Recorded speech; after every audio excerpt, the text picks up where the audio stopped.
What up, everybody? This is your boy Dedrian from House of Rasslin, and this is my review for the May 25th episode of AEW Dynamite. Like, share, comment, subscribe, follow House of Rasslin on all social media platforms. Follow me, Dedrian180, on TikTok, Twitter, and Instagram. Tonight's AEW Dynamite. Man, this was a solid show to build towards the pay-per-view on Sunday. Of course, we do have Rampage this Friday. They haven't announced the schedule or anything because of I believe it's the NBA playoffs. It might be the NHL playoffs as well. So eventually we know they're going to announce it probably Thursday or what have you. But man, this was a really cool show. There was a few things that I do feel that they could have tweaked a little bit. A few endings were just okay. But man, overall, this was a really solid go home show. It wasn't, for me, there wasn't anything that was overkill. Maybe there was a few things that could have been a little bit better. But man, I'm really looking forward to this pay-per-view on Sunday. The kickoff starts at 7 p.m. Eastern, 7 p.m. Eastern, and then the show starts at 8 p.m. Eastern. So if you're in the Central Time Zone, like I am in the Midwest, it's going to start at 6 p.m. Central Standard Time, and the show will start at 7 p.m. Central Standard Time. But man, this is going to be a fun pay-per-view. But man, tonight's show, it started off with a bang. This was a fun way to start off the show. As I tweeted, I think after this match, the opening match, that with everything going on in the world, like, this was just a nice 2 hours to take your mind off things a little bit. And it's not saying that with the things that's transpired in the world, you want to take your mind off and let me forget about it. It's like, no, this was something that little break, and then it's like, all right, little exhaling, and then it's like, all right, we still got to get back to business. But man, this was a fun opening match. I liked it. I enjoyed it. I enjoyed everything about this match because it was done very well. And kudos to Wardlow and MJF. These young guys are doing a terrific job as far as telling this story in every aspect of this storyline. It just keeps getting better and better. And I believe that is going to be the match at Double or Nothing. I don't know if did they announce it? I don't think they. I know they're going to have the match, Wardlow and MJF, but I don't know if they're going to have it at Double or Nothing, or they're going to wait till Los Angeles? Maybe? I don't know. Spoiler alert. I did give away the spoiler, but man, I enjoyed this match. I enjoyed the fact that MJF, it was funny because he came out in this referee shirt with like these real tights on, like biker, almost like these athletic shorts. It was reminiscent of when Shawn Michaels used to be a referee around 99, 2000, when he used to be a special referee during the Attitude Era, and he used to have the cutoff shirt and the shorts and everything. It looked like that. Wardlow came out to his typical Wardlow chants. This crowd loves him. His presence, his presentation, his demeanor, it's just oozing charisma. What I also liked about this match was at the beginning of it, MJF, he's acting like he forgot the keys. He's looking around. He's like, oh, I didn't have it. And he looks at Wardlow, and then he just kicks him in the nuts. And he's like, oh, I have the key here. And just starts beating him up and everything. That was really cool. Eventually, Wardlow, he wound up breaking the cuffs off, which was a really cool spot. Because you knew that was going to happen, but the way it was executed is like, ooh, man, it's so good. Like, ooh. And once he got those cuffs off, man, they were in trouble, man. Shawn Spears and MJF were in trouble.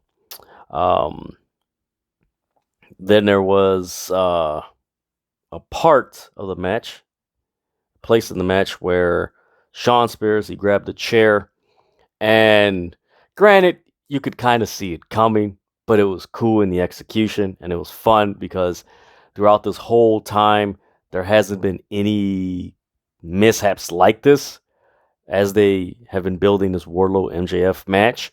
and Shawn Spears went to go hit Wardlow, missed, and hit MJF pretty good on the head.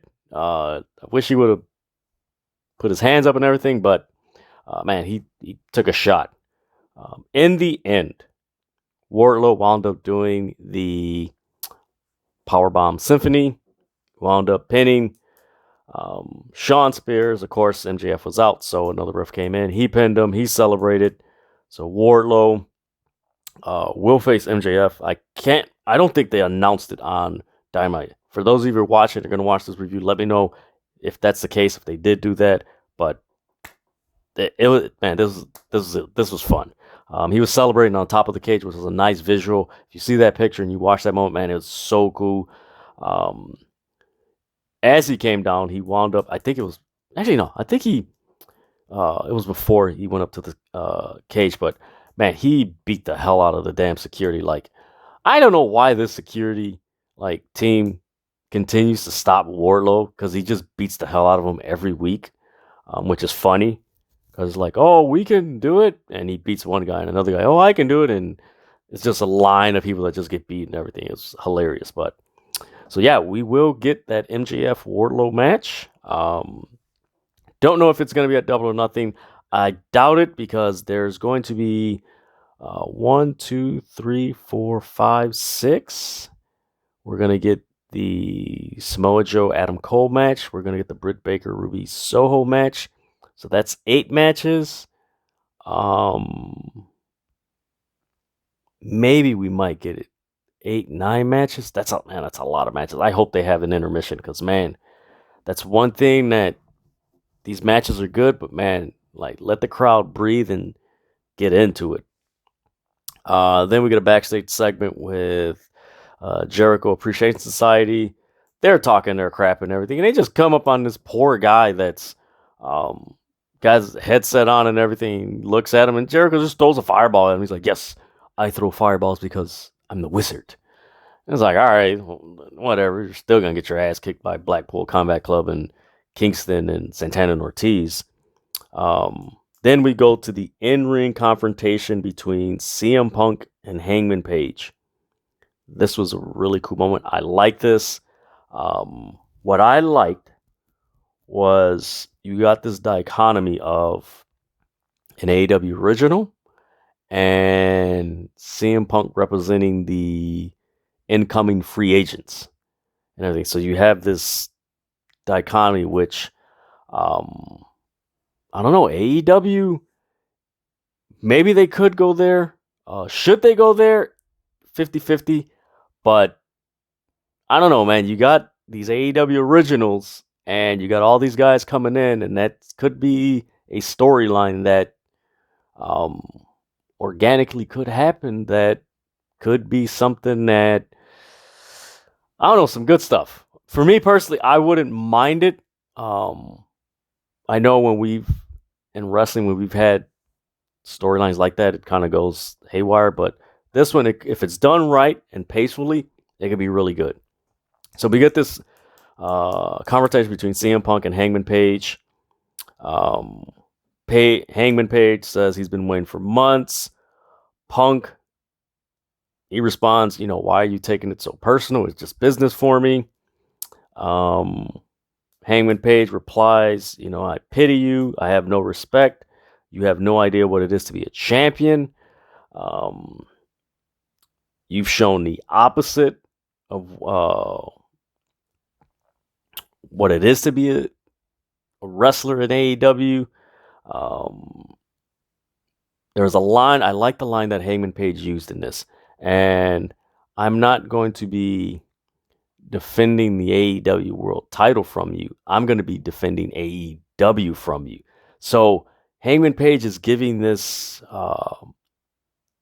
just this I don't want to say vibe, but just planting the seeds of hey, if is CM Punk taking away an essence of AEW if he wins this AEW World Championship? That's the story that I got out of it. It was really interesting. Ooh, this is some good stuff, man. Then CM Punk, he responds, basically he's everything that you've done and were able to do is because I gave you the blueprint. Then CM Punk, he's like, you know what? After the match, you're going to shake my hand. And as a matter of fact, you're going to shake my hand right now. He forces him to shake his hand. Hangman Page doesn't do it. They shove each other, and then Hangman Page just hits CM Punk. Hangman Page walks away. CM Punk has the smirk on his face. This is going to be interesting. I know there's been talk. Is CM Punk going to turn heel? I know most people, including myself, feel that CM Punk is going to win and become the new AEW champion. I honestly feel AEW should put the title on CM Punk. They do need that spark as world champion since Kenny Omega's been gone. It's not a diss at Hangman Adam Page. Of course, they promised Hangman Page he would win the world title at Double or All Out. That was before Bryan Danielson, CM Punk, and Adam Cole showed up. So it just felt like, okay, he's the champion, but like these other guys should be in the mix and should get that title run there. It's going to be interesting. That's going to be a really good match. I think the one question that's probably, it's not even a question. I think most of us feel that CM Punk's going to win, but I think the major question is CM Punk going to turn heel? Are we going to get a heel CM Punk throughout the summer of Punk as a heel in AEW? And are we going to get that CM Punk Kenny Omega match? That's the question. But it's going to be interesting to see what happens and what transpires this Sunday between Hangman Page and CM Punk. Is there going to there's so many questions, but this is really cool. I like this. This is probably one of the most intriguing world title matches so far this year. Of course, we're in May. It's 5 months in. We got 7 more months. There's going to be more world title matches going to be intriguing in other promotions and in AEW. But for now, this is one of the most intriguing because a lot of people want CM Punk to win that title, and they feel that he is going to win that title. So that's something very interesting. From there, we get a video package of Jade Cargill and Anna Jay. Basically, Jade's like, I'm just nothing but money. You're not going to...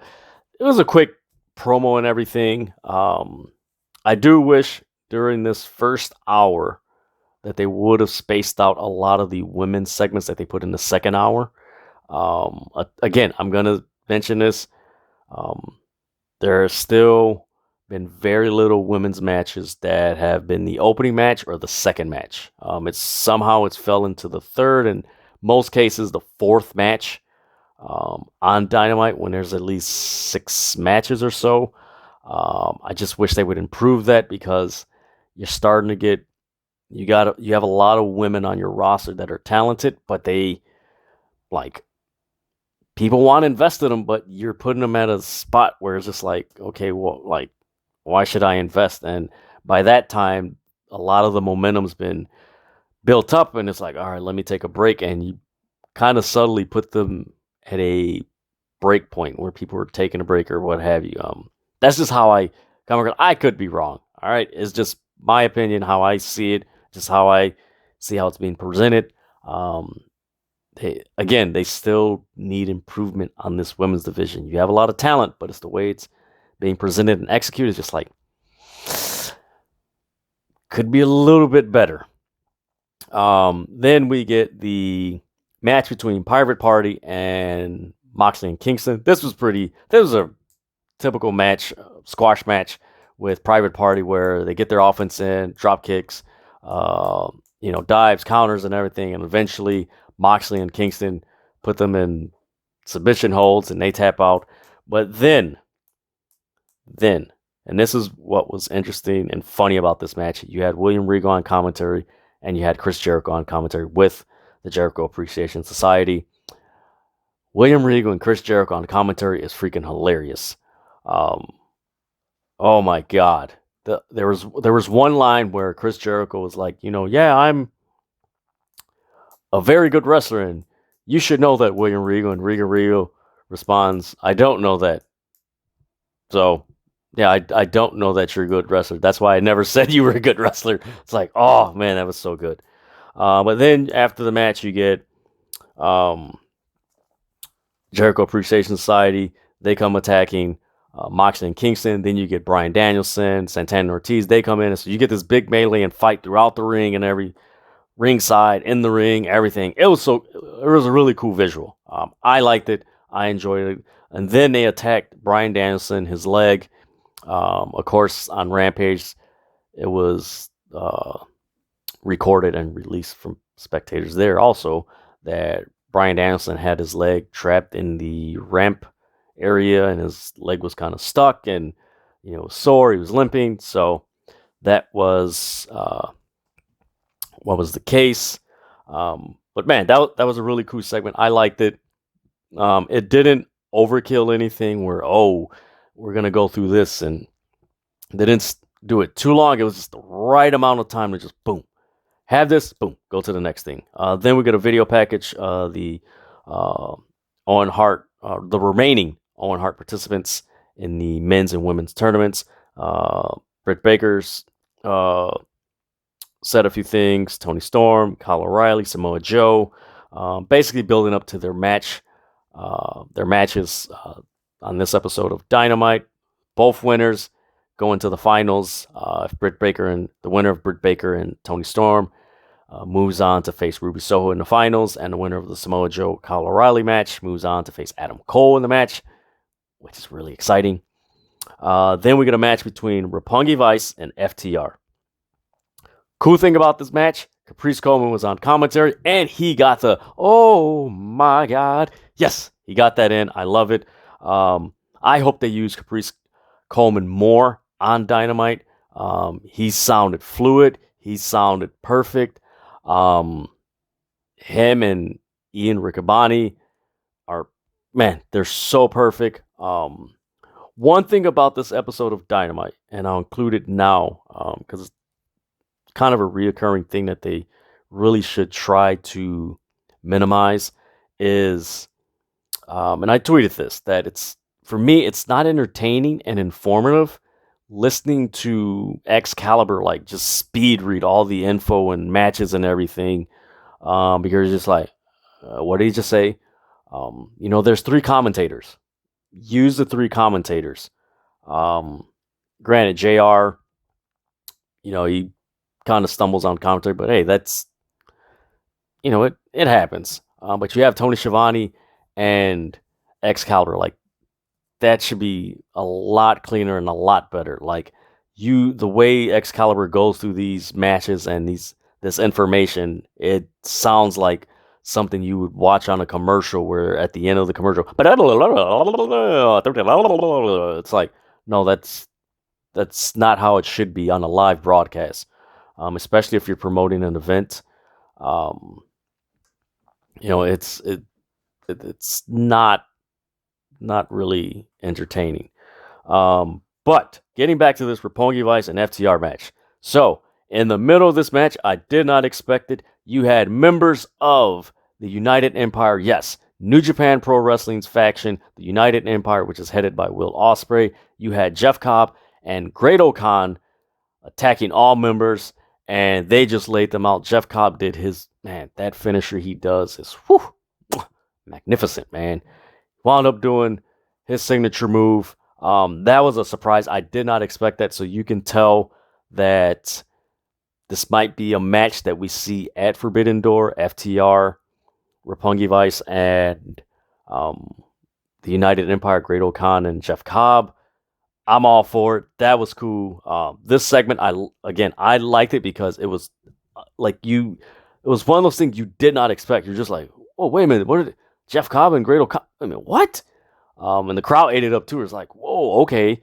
So are we gonna get more guys coming in to AEW in the future? Which, if that happens, man, we're gonna have some fun AEW television in the next month the next month, because Forbidden Door's next month. So that's gonna be really cool to watch. Then we get a backstage segment with the Hardys. This was a really good promo. Shout out to Jeff and Matt Hardy. Man, this wasn't Matt and Jeff trying to be something that they were.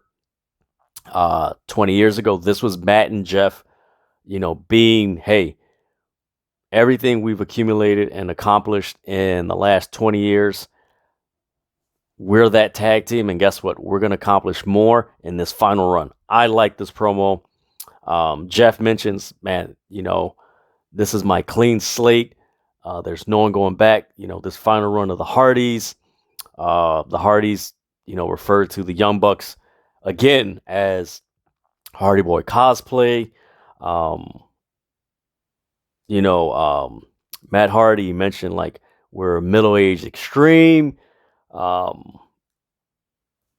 There was it. Matt Hardy also mentioned the what they always say. You never want to meet your heroes because they'll let you down. And Matt uses the line, "You never want to meet us because these heroes are gonna beat you." And it was like, ooh, that was good. I was like, all right, this is good. And of course, they did their Hardy Boy signature. That's going to be a fun match at Double or Nothing.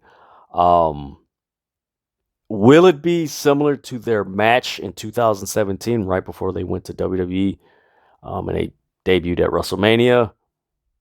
Maybe not, but I do know that they're going to put on a show, and they're going to want to put on a show. So that's going to be something to see, and hey, see what happens. Then, for me, this was the match of the night. Yes, this was the match of the night. Ricky Starks, Swerve Strickland, Jungle Boy. There was a spot where Jungle Boy did a Hurricane Rana. He jumped on a rope, did a Hurricane Rana on the apron, on Swerve Strickland, and onto the ringside. That was an amazing. There was a lot of spots in this match that trying to take notes and gather it for this review, I'm not going to do any justice to that. I recommend you guys watch this match. This was the match of the night. I've said it multiple times, and I'm going to say it again. Ricky Starks and Swerve Strickland is the most organic, one of the most organic feuds in AEW. Of course, Wardlow and MJF is another one. But man, Swerve Strickland and Ricky Starks, that is a feud that is amazing. Honestly, I would love that to be for the TNT title. Because right now, the TNT title with Scorpio Sky and the Sammy Guevara, like, that ain't it. Like, that's, honestly, that feud is more for like a light heavyweight division title, not for your second title for the men's and everything. Like, nah, these guys should be, I'll say it, me personally, Ricky Starks and Swerve Strickland feud should be above Sammy Guevara and Scorpio Sky's feud, because these guys have it. Like, this is organic. Maybe what AEW wants Scorpio Sky and Sammy Guevara to be to the people is what Ricky Starks and Swerve Strickland are actually doing for the people. Like, it's organic, it's entertaining, they're charismatic, and man, these guys can wrestle. And of course, they don't have Dan Lambert, which is another good thing. But no, this was the match of the night. There was a spot where Swerve did a... Actually, it wasn't Swerve. It was Man, I'm trying to describe the counter because the way they did it, it was so swift. Like, the counters that they did in this match were so quick and smooth and crisp and on point. Like, it was wonderful. And you know what? I'll throw it in there. Jungle Boy, Ricky Starks, and Swerve Strickland have great chemistry. Will Jungle Boy turn heel at Double or Nothing? That remains to be seen. Swerve wound up doing his finishing move, the stomp, top rope stomp onto the chest on Ricky Starks, pinned him 1, 2, 3. Then you get post-match, Hobbs comes in, he clotheslines Swerve, he clotheslines Jungle Boy. Luchasaurus comes out, he tries to choke slam him. Hobbs stops, then, who am I? Yes. Heath Lee comes out, he cleans house, and you get Swerve Strickland's music hitting, and you just get the visual of Keith Lee and Swerve Strickland just celebrating, looking at the hard cam like, yeah, I hope either Ricky Starks and Powerhouse Hobbs wins, or Swerve Strickland and Keith Lee win and become the new AEW Tag Team Champions. It's about time we get new AEW Tag Team Champions as well. Hopefully we get a new TNT champion, and I hope it's a returning Miro. But man, this was the match of the night for me. Ricky Starks, Swerve, they have charisma. Jungle Boy, a lot of the triple threat and, four ways that he's had as a tag team and a singles wrestler, man, this style fits Jungle Boy. More so, man, I would say that looking at it, they should put the TNT title, on one of these three men in the next 7 months in the year. In the next 7 months, AEW should put the TNT title between Ricky Starks, Swerve, and Jungle Boy. That's just how I feel. For me, Scorpio Sky and Sammy Guevara, that feud is not doing, for me, it's not doing anything. But Swerve Strickland, Ricky Starks, and Jungle Boy, the crowd's loving it. The crowd's eating up. You need to put the title on those guys. Granted, Ricky Starks has the FTW championship.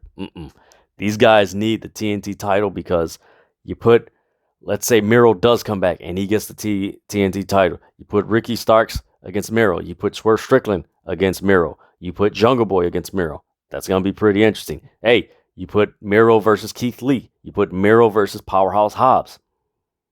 You got something there. But man, this was the match of the night for me. I loved it. Check this match out.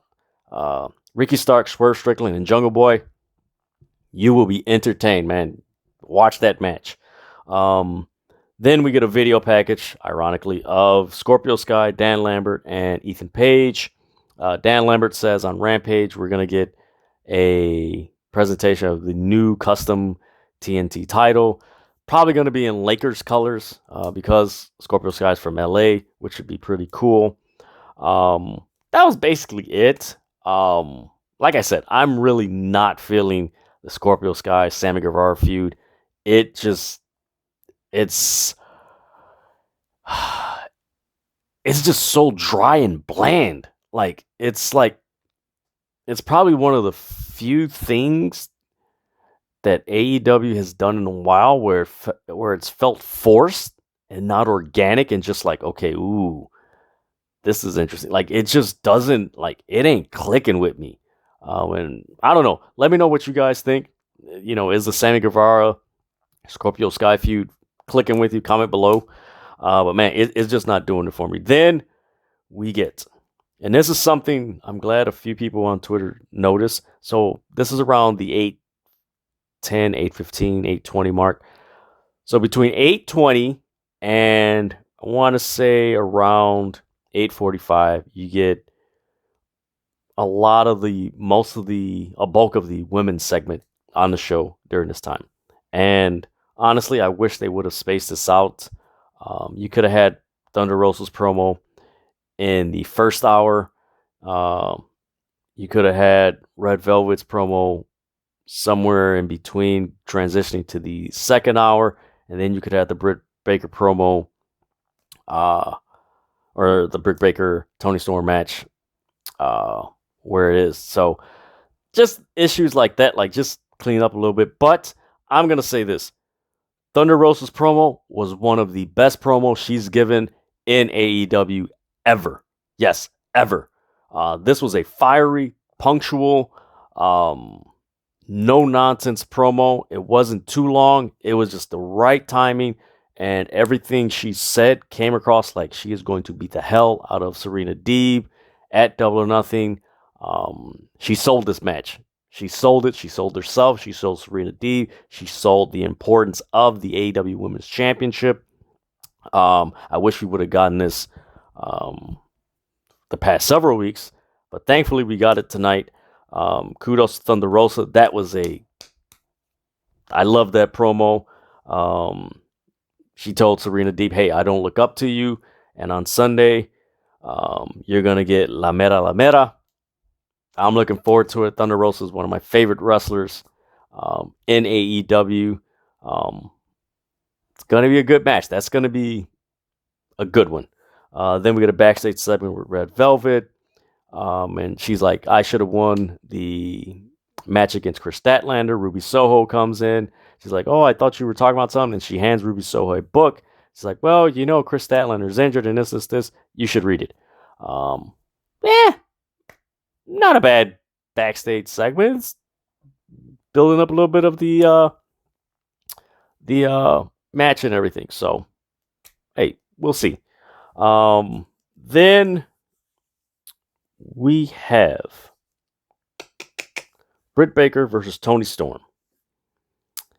This started off really cool. One thing I can say about the past few women matches that Britt Baker and Toni Storm have had, it feels like they're kind of rushing it and like somewhat clunky. The fluidity that Britt Baker had like months ago, maybe it's the time that she's been off, like just the time and everything, but it has been a little bit clunky. But they did get a lot of stuff in, and this looked good.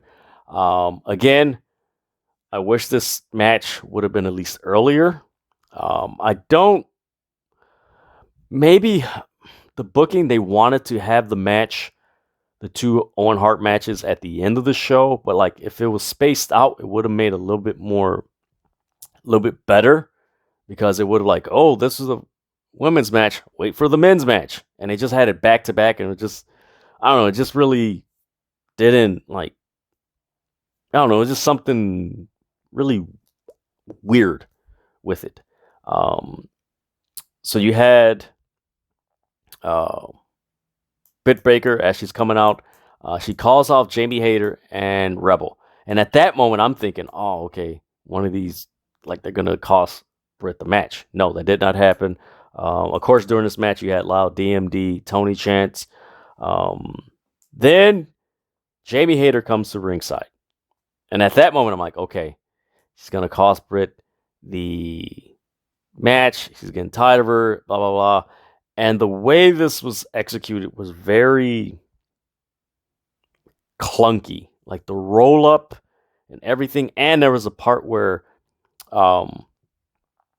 when Britt was rolling up Toni Storm to grab the rope, she taps Toni Storm's leg to give her the leg, and she gives it to her, and she finishes the pin, and that's how the match ended. And it was just very clunky and just like, I don't know, very, I'm not going to use the term sloppy. I know other people are probably going to use that. I'm not going to use that. It was just very clunky. Britt Baker has had some excellent matches. Toni Storm has had some really good matches. I just wish a lot of the women's matches would slow it down. But also, I wish most of these women's matches would happen earlier and happen often, so you don't get this. And I know, they're on Elevation and Dark. Like, no, they need to be out more, because it's a lot of these matches, with the exception of Chris Statlander and Red Velvet, like, it was pretty okay. But yeah, this got to be. These women need more exposure. They need to get more out there. Like I've been saying, and I'm going to say it again, most of the women on AEW's roster should be added to these factions and these trios and, these teams and stuff like that, because it should be done, because it makes logical sense, because there's a lot of women that fit with these teams that are just not on television, which should be on television. From there, we get the Kyle O'Reilly Samoa Joe match.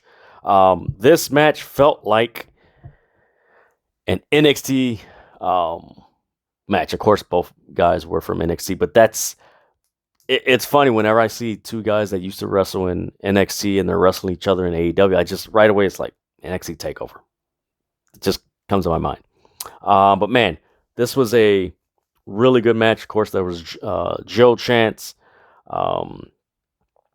They mentioned, I like this attention to detail. They mentioned the cupping that Kyle O'Reilly had on his shoulder, for therapy. They gave an explanation for that. Kyle, there was a cool spot where Kyle O'Reilly countered the muscle buster and turned into an arm bar. Then there was a point where Kyle O'Reilly tried to counter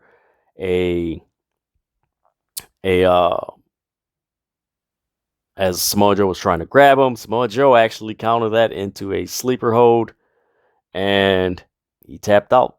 Kyle O'Reilly lost, so Samoa Joe and Adam Cole will be in the finals. That's going to be really interesting how that plays out. At Double or Nothing, that's going to be cool. Adam Cole comes out. They're looking at each other. That's how the show ends. But yeah, that was the episode of AEW Dynamite for May 25th. Like I said, the match of the night was Ricky Starks and Swerve Strickland, Jungle Boy. Watch that match. I'm going to say it right now. Swerve Strickland, Ricky Starks need to be going after the TNT title. They have the charisma. They have, their matches are banger. The crowd's into them. You got to put them on that TNT title championship. You got to put them on that trajectory. It's cool to have them, in tag team, which is dope. But putting Swerve Strickland and Ricky Starks in the TNT title picture, like, that's gonna help a lot of people. It does feel like the TNT title is stagnant right now. I know a lot of people are like, "Oh, it lost." It's like, no, it feels very stagnant right now. And I honestly believe Ricky Starks and Swerve Strickland are probably the two guys that'll jumpstart it, the interest back into the TNT title. But man, overall, this was a decent show. More than decent. This was a really good show. Heading into Double or Nothing, look forward to what's going to happen on Rampage. That's going to be fun. But man, this is going to be a really good pay-per-view. So right now the card is the buy-in. We're going to get, let's see what we got here. We're going to get Hook and Danhausen versus Tony Nese and Mark Sterling. We're going to get Jade Cargill versus Anna Jay. We're going to get, of course, Thunder Rosa and Serena D. We're going to get the Young Bucks, Matt Hardy versus Matt Hardy.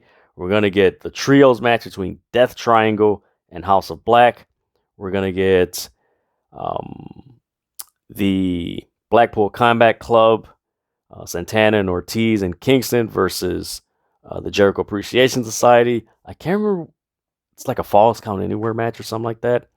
And then, of course, we're going to get CM Punk versus Hangman Page.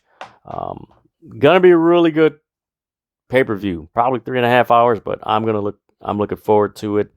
But man, tonight, like I said, man, Ricky Starks versus Strickland, they need to be in the TNT title picture. I hope one of those two teams win the AEW tag team titles. But man, Ricky Starks and Swerve Strickland, they definitely need to be in the TNT title picture because the TNT title needs a jumpstart, like just something, it's like, oh man, okay, man, this is going to be a dope match. Because right now, the Sammy Guevara, Scorpio Sky feud, like, it is like it's stagnated the TNT championship. Like, it's okay, but like, it's not something like, oh, okay, I'm interested. It's just like,